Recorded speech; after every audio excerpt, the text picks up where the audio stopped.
우리 안에 있는 모든 응어리들이, 모든 근심들이, 모든 걱정들이, 모든 기대들이 다 주님의 손에 매달려 있음을 우리가 알게 하여 주옵소서. 주님이 움직이셔야 되는 것이며 주님이 움직이실 때, 주님이 함께 하실 때 그 역사가 온전한 결과임도 믿게 하여 주시옵소서. 하나님, 우리 안에 믿음을 허락하여 주옵소서. 그 믿음이 하나님과 소통하게 하여 주시고 결과를 나타낼 수 있도록 그 믿음을 가지고 기도하게 하여 주시며 그 믿음의 결과를 우리의 눈으로 보게 하여 주시옵소서. 오늘도 주님 앞에 나왔습니다. 오늘도 주님 앞에 나왔습니다. 주님, 나를 붙잡아 주옵시고 주님의 사람으로 살아가는 데 있어서 부족하지 않도록 우리의 필요를 공급하여 주시옵소서. 답답해서, 서운해서, 속상해서, 억울해서, 눈물 흘리고 싶어서, 그리고 감사해서 나온 모든 마음들 주께서 받으시고 기뻐하여 주시옵소서. 미리 드린 성탄 헌금이 있습니다. 하나님 받아주옵소서. 기쁨으로 받아주옵시고 그 마음 받아주시고 사랑하는 교우들 그리고 사랑하는 그 마음을 담아서 열방교회를 위해서도 드리오니 하나님 받아주시옵소서. 하나님 기뻐하여 주시옵소서. 감사합니다. 고마우신 예수님 이름으로 기도드렸습니다. 아멘. 사도행전 21장 말씀 계속 보고 있습니다. 21장 오늘은 7절에서 14절까지 말씀 보겠습니다.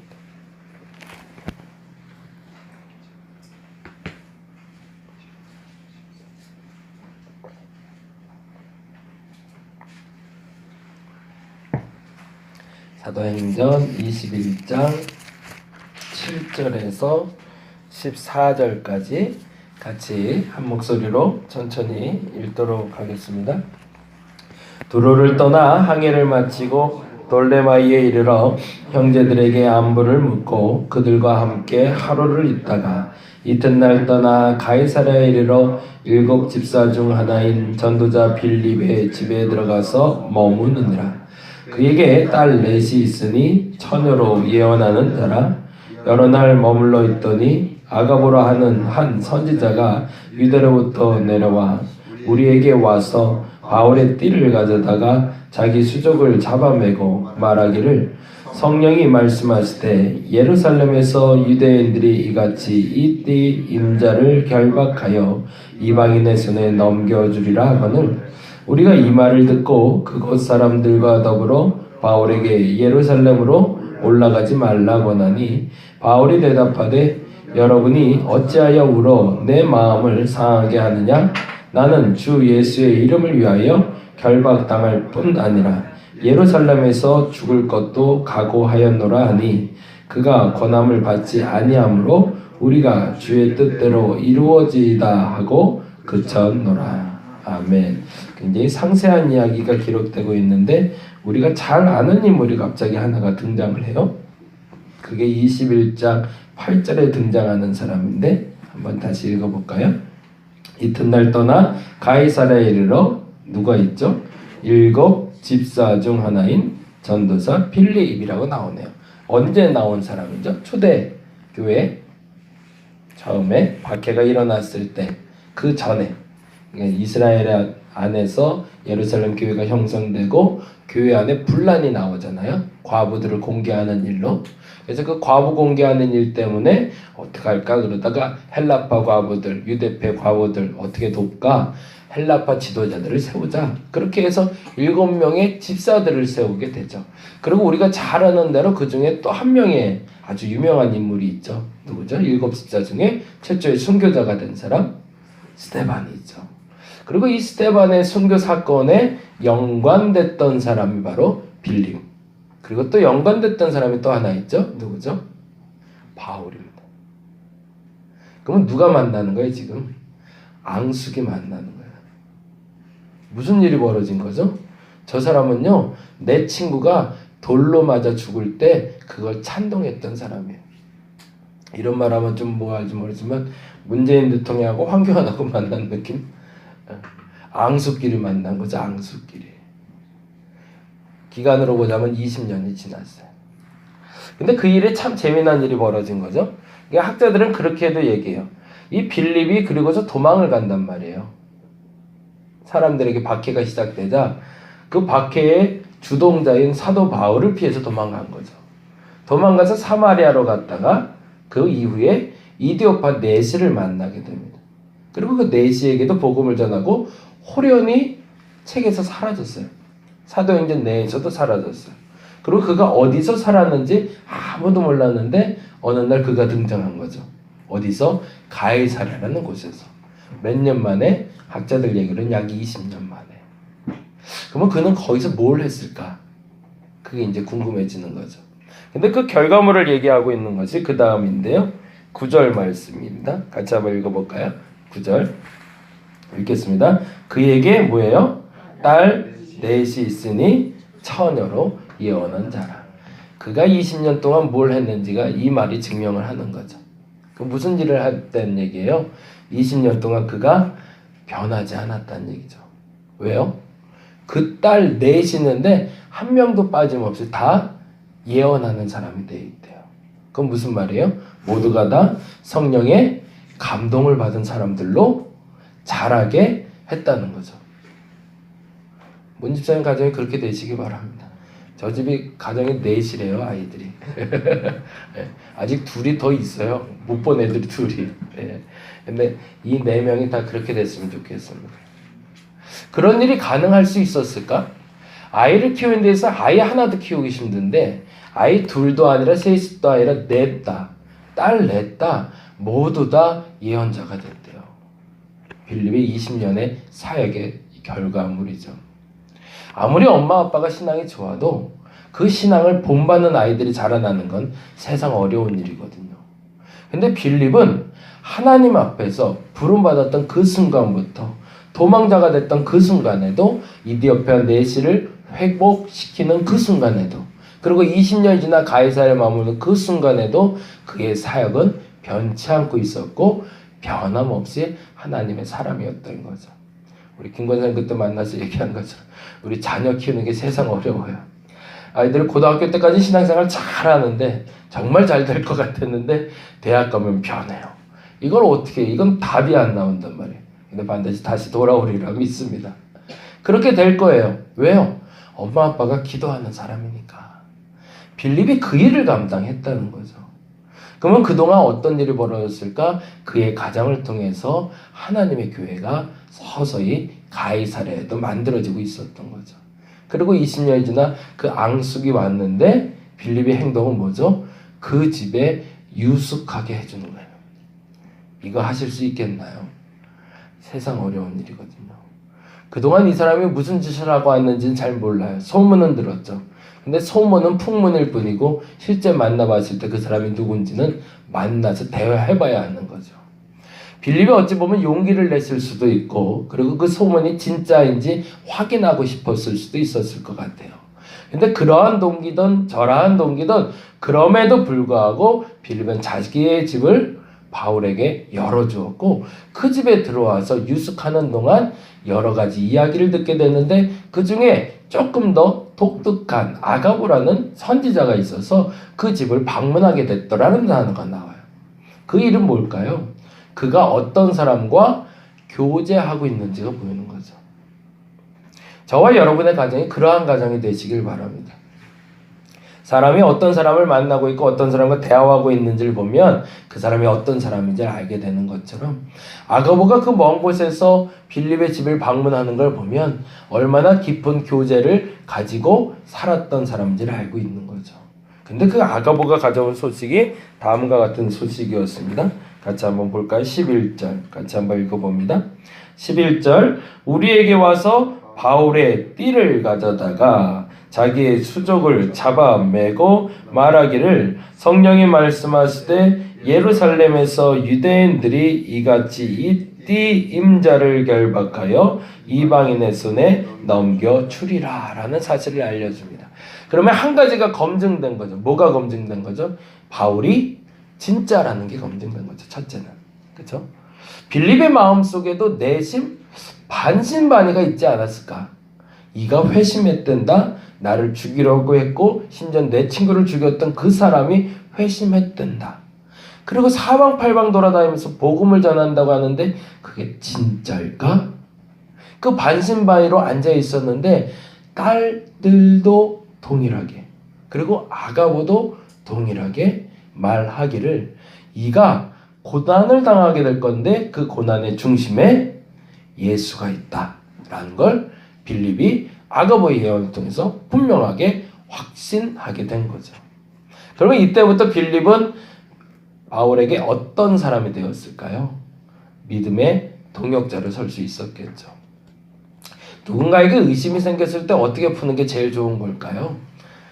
믿을 수 있는 사람에게 물어보는 게 맞을까요? 그 사람에게 직접 물어보는 게 맞을까요? 직접 물어봐야죠. 근데 우리는 교회에서 왜 문제가 발생할까요? 의심되는 사람을 직접 물어보지 않고 돌려 물어보기 때문에 늘 문제가 발생합니다. 오해의 소지는 거기서부터 시작이 되거든요. 근데 빌립은 그렇지 않았던 거죠.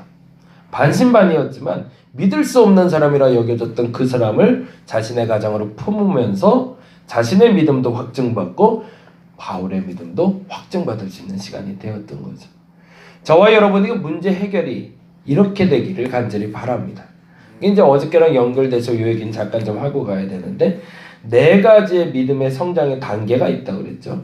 그래서 첫 번째 믿음의 단계가 감정. 그 감정을 느끼는 단계가 있다고 그랬어요. 근데 그 감정은 뭐라고 그랬죠? 하나님의 감정이 아니라 하나님의 사람의 감정. 사도 바울이 슬퍼요. 근데 그 슬픔을 에베소 교인들이 알았어요. 그래서 어제 장례 때 얘기하면서 그 예표를 들었던 것처럼 부모님 바지끄댕이를 잡고 있다가 부모님이 장례에서 펑펑 우는 걸 보고 엄마 아빠 왜 울어? 왜 울어? 라고 하면서 같이 우는 아이는 장례식의 슬픔을 같이 경험한 것이 아니라 무슨 기쁨, 무슨 슬픔을 경험한 거라고요? 엄마 아빠의 슬픔을 경험한. 그러니까 사도 바울의 아픔을 피부로 느끼고 있는 건 에베소 교인. 근데 사실은 그게 기도의 시작, 기도의 동기부여라는 거죠. 그래서 같이 기도할 필요가 있다라는 얘기를 어제 수요 예배도 했는데요. 그래서 기도하는 사람 옆에 붙어 있을 필요가 있어요. 그러면 그 사람이 기도하는 걸 들으면서 그 사람이 기도하면서 영적인 교감이 일어나면서 그 영적인 소통이 내게 이 표현이 맞는 표현인지 모르지만 전염되는 거죠. 전이 되기 시작하는 거예요. 그래서 그 사람이 아파하는 것을 나도 같이 아파하기 시작하고 그 사람이 기뻐하는 것을 같이 기뻐하기 시작하는 상태가 되는 건 그게 기도가 시작되는 상태입니다. 거기까지 갔던 게 에베소 교인들이었던 거죠. 그런데 두로에 왔을 때는 아주 재미난 일이 벌어졌었죠. 거기서 성령의 감동으로 발명한 스스로 사도 바울의 아픔을 느낀 사람들이 있었다는 거죠. 그러면 사도 바울의 그 아픔의 근원지는 어디였으니까요? 하나님이었으니까. 그러니까 직접 기도하면서 누군가의 아픔을 느끼는 사람들도 있더라는 거죠. 믿음이 좀 성장한 사람들이죠. 이들의 기도가 이들의 기도보단 조금 더 성숙한 기도죠. 저와 여러분이 여기까지만 이르러도 참 좋겠습니다. 근데 이왕이면 다음 단계로 갔으면 좋겠는 거예요. 그게 뭐냐면 빌립과 아가보 그리고 빌립의 딸들이 알고 있던 내가 기도하는 결과까지도 아는 사람들. 그냥 아픔을 느끼는 사람들이 있어요. 큰일 날 것 같다. 집안에 무슨 일 날 것 같다. 우리는 촉각적으로 느껴지는 그런 감정들이 있어요.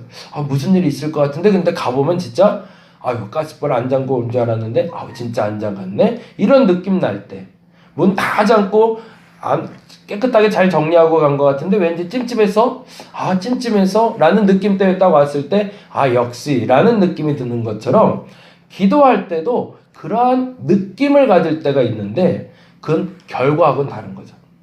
근데 어떤 이들은 기도하면서 이미 그 결과까지도 보는 사람들이 있더라는 거죠. 그게 바로 빌립과 아가보였던 겁니다. 근데 그 결과물은 뭐죠?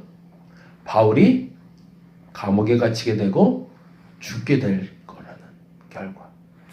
근데 어제도 말씀드렸지만 우리가 이 부분에서 조금 다시 한번 점검을 하시라고 부탁을 드려요. 조금 어려울 수는 있지만 나중에 한번 리와인드해서 유튜브를 들어보셔도 상관없고 한번 이 본문을 쭉 다시 한번 보시면 좋겠어요.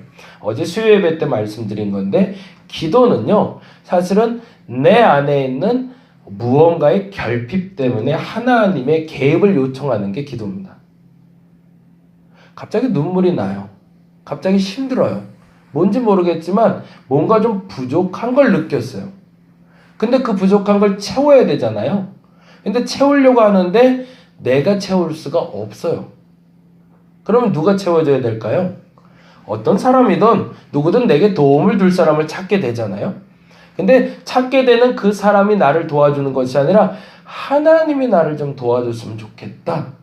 이걸 느끼는 상태가 바로 기도하는 상태입니다. 그래서 감정이 폭발하는 거예요. 그래서 기뻐할 수 있는 거고. 그래서 억울하다는 것을 하나님께 구하는 겁니다. 근데 중요한 건 그렇게 해서 기도는 시작되지만 그 기도의 결과가 뭔지를 우리가 자꾸 착각을 해요.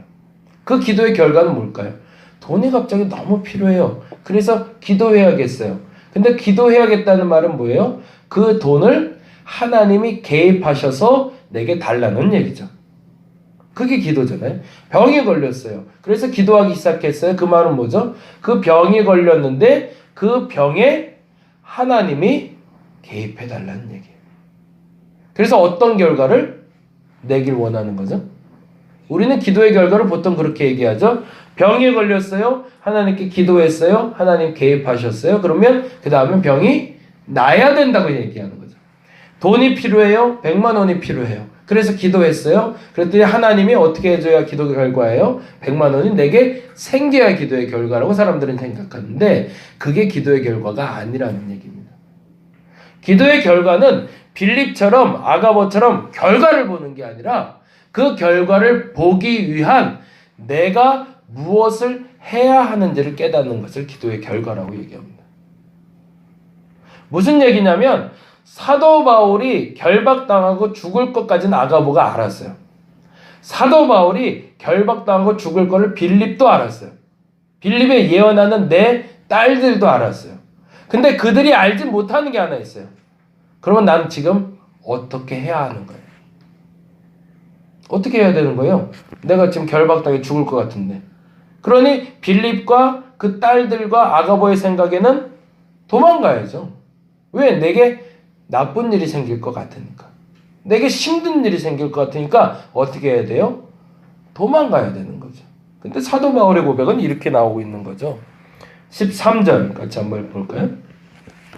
같이 한번 읽어보겠습니다. 13절 바울이 대답하되 여러분이 어찌하여 울어 내 마음을 상하게 하느냐? 나는 뭐한대요? 주 예수의 이름을 위하여 결박당할 뿐 아니라 예루살렘에서 뭐한대요? 죽을 것도 각오했대요. 그건 뭐예요? 사도 바울이 어떻게 해야 될지를 알고 있는 거죠. 그게 기도의 결과입니다. 조금 어려운데요. 죄송해요. 조금 어려울 것 같아요. 지금 설명하면서도 조금 어려울 것 같아요.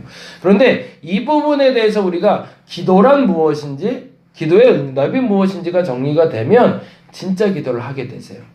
그건 무슨 말이냐면 기도한 후에 그 결과를 위해서 내가 뭘 해야 되는지를 알게 돼요.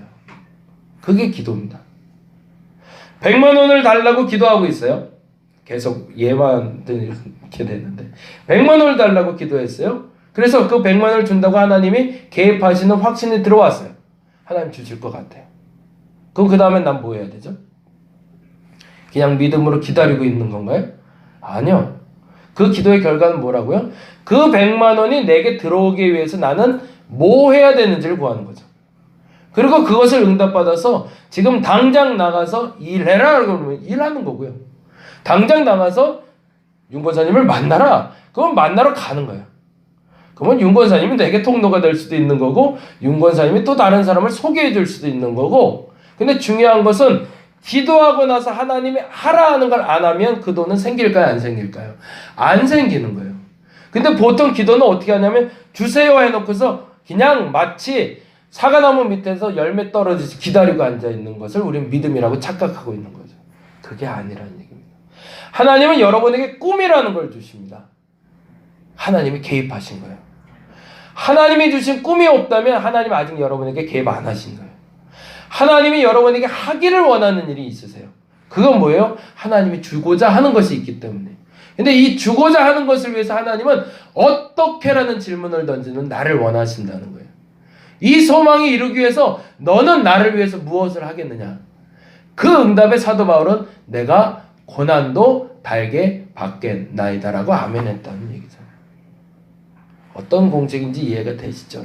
내일 다시 한번 설명을 드릴게요. 한번 되새김 한번 해보시고, 왜냐하면 이렇게 기도해야 나중에 오해가 안 생겨요. 그러면 그 결과가 나타났을 때 그 결과에 대해서 의심할 일도 없고 후회할 일도 없고 억울해할 일도 없어요. 왜요? 기도의 결과를 바로 알고 있는 거니까. 만일 그 결과가 일어나지 않으면 이제부터는 하나님을 탓하지 않고 내가 순종하지 않았음을 회개할 수 있는 사람이 되기 때문에 그렇습니다. 오늘 저와 여러분이 그 바울과 같은 믿음의 사람 되시기를 간절히 바랍니다. 그럼 뭘 구해야 될까요? 지금 하나님 내게 개입하여 주옵소서. 그리고 알려주신 것에 내가 아멘하게 하여 달라고. 그리고 결단하고 하나님이 하라는 대로 한번 해보겠노라고 얘기하는 내가 되게 해달라고. 그렇게 기도하는 저와 여러분 되시기를 간절히 바랍니다. 기도하겠습니다. 기도를 배워갑니다. 천천히, 그러나 급하진 않지만 분명하게 배워가길 원합니다. 지금까지 수많은 기도를 해왔습니다. 통성기도, 방언기도, 예언기도, 축사기도, 치유기도. 그런데 그 모든 것들이 기도였는지, 그리고 바른 기도의 결과를 가져왔는지를 점검하고 점검하는 시간 되게 하여 주옵소서. 진짜를 만나야 됩니다. 진짜 기도가 무엇인지 알게 하여 주시고, 진짜 기도의 응답이 무엇인지를 알게 하여 주시옵소서. 오늘 그래서 하나님이 내 인생에, 내 기도의 시간에 개입하기를 구합니다. 하나님 친히 개입하여 주시옵소서. 감사합니다. 고마우신 예수님 이름으로 기도드렸습니다. 다 같이 기도하고 돌아가도록 하겠습니다.